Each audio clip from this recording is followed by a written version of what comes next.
మోసం చేసే విధానం ఏంటంటే స్క్రబెక్స్ అనే మెషిన్ని తెచ్చి ఈ మెషిన్ ద్వారా మీరు ఇవి తయారు చేసి మార్కెట్లో అమ్మి మీరు డబ్బులు గడించవచ్చు అని ఒక ఆశ చూపించి ఆ మెషిన్ తక్కువ ధర గల మెషిన్ 30,000కి అమ్మి, అంతేకాకుండా అగ్రిమెంట్గా ఈ వ్యాపారంలో మీరు ఇన్వాల్వ్ అవ్వాలంటే మాకు ఒక ₹1,00,000 మీరు ఇదనమాట, అంటే దీన్ని ఏమంటారంటే స్పాన్సర్షిప్ ఇవ్వడానికి ₹1,00,000 టైప్లో మనకి రెప్యూటెడ్ కంపెనీస్ గుడ్విల్ కింద ఎలా తీసుకుంటాయో ఆ విధంగా అనమాట. ₹1,00,000 ప్రజలను తీసుకొని వాళ్ళకి నమ్మబలకడానికి ఒక ఫేక్ అగ్రిమెంట్ క్రియేట్ చేసి అందులో ఒక తప్పుడు స్టాంపింగ్ చేసి ఆ అగ్రిమెంట్ ఇచ్చి ఒక 80 మంది దగ్గర మనకున్న ప్రాథమిక సమాచారం ప్రకారం 80 మంది విక్టిమ్స్ దగ్గర సుమారు ₹1,60,00,000 కాజేశాడు. కాజేసిన తర్వాత బోర్డు తిప్పేశాడు. తదుపరి ప్రజలు వచ్చి మనకి ఎప్పుడు మోసం జరిగాక తెలుస్తుంది.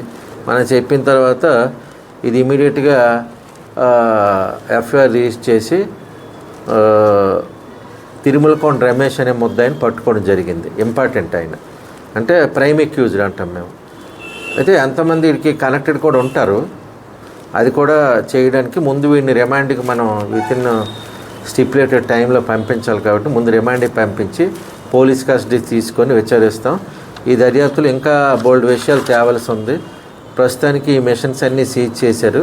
ఇంకా ఇందులో వీడు తనకు బ్యాంక్ అకౌంట్స్, ఫోన్పే అకౌంట్స్, తర్వాత ఎస్ఆర్ఓలకు రాసి వీడి ప్రాపర్టీస్ ఏమైనా కొన్నారా, ఇదంతా వచ్చిన తర్వాత వీళ్ళు ఏ ప్రాపర్టీ ఈ కంపెనీ మొదలుపెట్టిన తర్వాత కొన్నారో అదంతా సీజ్ చేయడం జరుగుతుంది.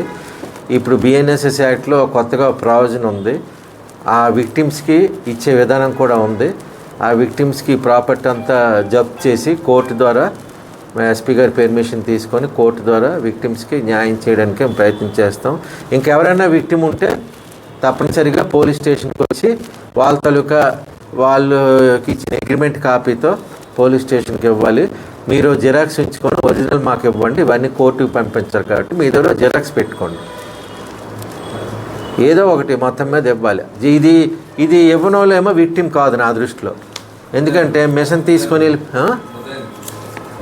కాబట్టి ఎవరి దగ్గరైనా ఇలాంటిది ఉంటే తెచ్చి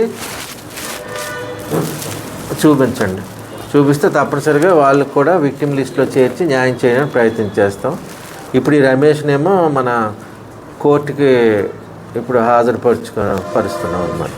వేగంగా చేశారు, ఇంకా చేయవలసి ఉంది, అది తప్పనిసరిగా చేస్తాం.